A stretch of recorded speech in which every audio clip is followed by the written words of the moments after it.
সবাইকে আন্তরিক অভিনন্দন এবং শুভেচ্ছা জানিয়ে শুরু করছি আমাদের আজকের স্বাস্থ্য বিষয়ক সরাসরি অনুষ্ঠান হারভেস্ট ইনফার্টিলিটি স্বাস্থ্য প্রহর।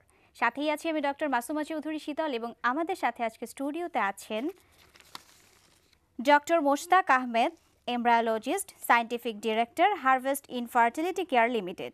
এছাড়া আছেন ডক্টর মুনা শালিমা জাহান, সহযোগী অধ্যাপক, গাইনি বিভাগ, স্যার সলিমুল্লাহ মেডিকেল কলেজ। দর্শক আসুন চলে যাই অতিথিদের কাছে। স্যার, শুরুতে আপনার কাছ থেকে শুনবো। আমরা তো দুটো পর্বে বন্ধ্যাত্ব এবং যে হাইজিন সেগুলো সম্পর্কে আলোচনা করেছি এবং আমাদের আজকের আলোচনার বিষয়ও বন্ধ্যাত্ব এবং বয়স্কদের হাইজিন, যেটা অত্যন্ত গুরুত্বপূর্ণ একটি বিষয়। তো শুরুতে একটু শুনবো যে আজকাল তো বন্ধ্যাত্বের অনেক কারণ রয়েছে, আমরা বিগত দুটো পর্বে সে সম্পর্কে আলোচনা করেছি।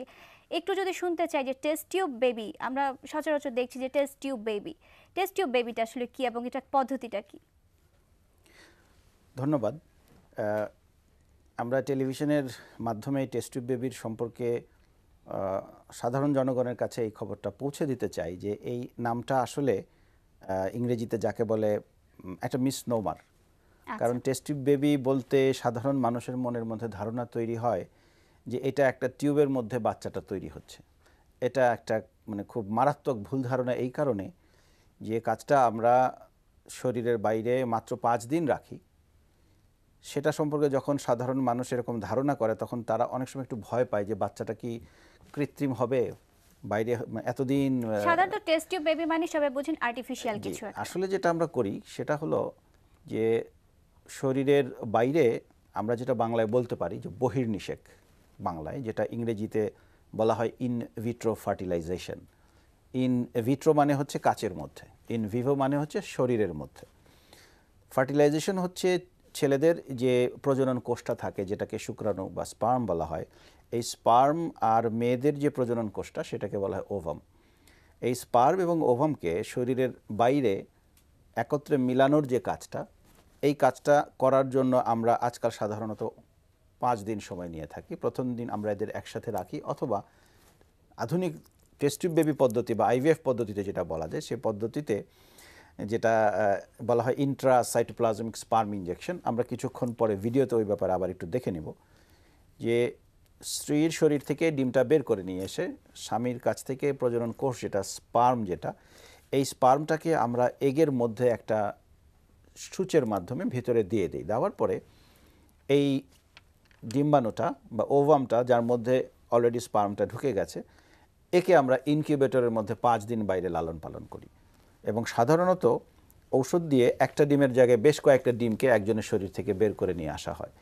এই 5 দিন বাইরে রাখার পরে যারা সবচেয়ে ভালো গ্রো করলো, এইরকম একটা কি দুইটা আমরা আবার স্ত্রী শরীরে একটা ক্যাথেটার বা সূক্ষ্ম নলের মাধ্যমে আমরা ফিরিয়ে দিই। টেস্ট টিউব বেবি বলতে এইটুকু কাজই আসলে করা হয়। তো সুতরাং আমরা যে ধারণাটা মনে করছি টেস্ট টিউব বেবি মানে বেবিটা পুরাটাই টেস্ট টিউবের মধ্যে গ্রো করছে, তা না। আচ্ছা আচ্ছা, এছাড়া কি এই যে টেস্ট টিউব বেবি হওয়ার আগে কি কোনো প্রকার পরীক্ষা নিরীক্ষা করে নিতে হয় স্ত্রীদের ক্ষেত্রে বা পুরুষের ক্ষেত্রে? যে কোনো প্রকার পরীক্ষা নিরীক্ষা কি দরকার হয়? পরীক্ষা অনেকগুলো পরীক্ষাই লাগে। তার মধ্যে প্রথমে হলো সাধারণত একটা মহিলা যার প্রজনন কাল, যেটা তার যখন মাসিক শুরু হচ্ছে 12-13 বছর বয়সে এবং 43-44 বছর বয়সে সাধারণত তার প্রজনন কালটা শেষ হয়ে যায়। তো তার শরীরের কিছু হরমোন আছে, এই হরমোনগুলো দেখে আমরা একটা ধারণা করি যে তার এই ডিম্বাণু তৈরির ক্ষমতা বা ওভাম তৈরির ক্ষমতা এখন কতটা আছে।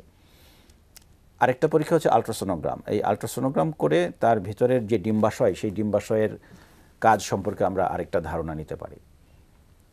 ছেলেদের ক্ষেত্রে ছেলেদের যে সিমেন অ্যানালাইসিস, এবং এই সিমেন অ্যানালাইসিস পাশাপাশি আরও কিছু হরমোনের পরীক্ষা আছে, যেটা দিয়ে আমরা তার এই শুক্রকিট বা স্পার্ম তৈরির ক্যাপাসিটি সম্পর্কে একটা আমরা অর্থাৎ কিছু পরীক্ষা নিরীক্ষা আছে, আমরা সেই পরীক্ষা নিরীক্ষাগুলো সম্পর্কেও জানবো। একজন দর্শক আছেন, আমরা তার ফোন নিব।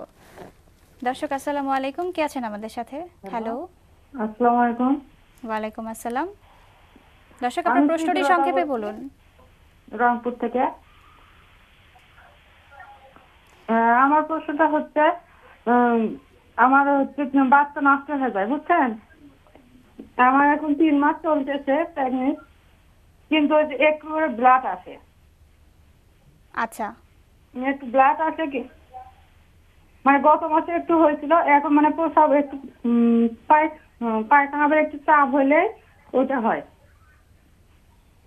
এর আগেও 3টে বাচ্চা আর কি আমার নষ্ট হয়ে গেছে, এখন এরকম হচ্ছে, আমি কি করণীয়? আচ্ছা, ধন্যবাদ দর্শক, আপনি আমাদের সাথেই থাকুন। স্যার, আপনার কাছ থেকে শুনবো যে কি করণীয়, ওনার বারবারই মিসক্যারিয়েজ হচ্ছে, কেন হচ্ছে? আমরা একটু আগে টেস্ট টিউব বেবি বা আইভিএফ এর যে সংজ্ঞা দিলাম সেটা থেকে আপনি এবং দর্শকরাও বুঝতে পারছেন আমাদের এমব্রায়োলজিস্টের যে কাজটা বা অ্যাসিস্টেড রিপ্রোডাকশনের যে কাজটা, এই কাজটা মূলত প্রথম দিকের ব্যাপার। আমরা যখন গর্ভধারণটা হয়ে যায় তখন আমরা সাধারণত যারা গাইনোকোলজিস্ট আছেন, ডক্টর মোনা তাদের মধ্যে একজন, তারা এই জিনিসটা বেশি ডিল করে থাকেন। এই ধরনের যাদের বারবার বাচ্চা নষ্ট হচ্ছে সেইটা ডায়াগনোসিস করার জন্য কিছু প্রাথমিক পরীক্ষা থাকে যেটা আগে থেকেই পরীক্ষাটা করা হয়। আমাদের যেই দিকটা আমরা সাধারণত দেখে থাকি, যখন 3টা-4টা করে বাচ্চা নষ্ট হচ্ছে তখন ভ্রূণ অবস্থায় সেই ভ্রূণ থেকে আমরা কিছু কিছু জেনেটিক প্রবলেম ডিটেক্ট করতে পারি। বাংলাদেশে এই বিষয়টা এখনও ততটা অগ্রসর হয়নি। এখন যেহেতু উনি অলরেডি প্রেগনেন্ট হয়ে গেছেন, আমি এই অবস্থায় কোশ্চেনটা ডক্টর মোনার কাছেই ট্রান্সফার করি। ডক্টর মোনা, আপনি কি বলবেন? এবং ওনার কিন্তু ব্লিডিংও হচ্ছে, এবং সেই ক্ষেত্রে আসলে করণীয় কি বা চিকিৎসা পদ্ধতি উনি কি যে হবে? সমস্যাটা ভুগছেন এটাকে আমরা বলি রিকারেন্ট অ্যাবর্শন বা হ্যাবিচুয়াল অ্যাবর্শন, এবং আমি ঠিক জানি না যে ওনার আগের অ্যাবর্শনগুলো কত কত উইকসে হয়েছে।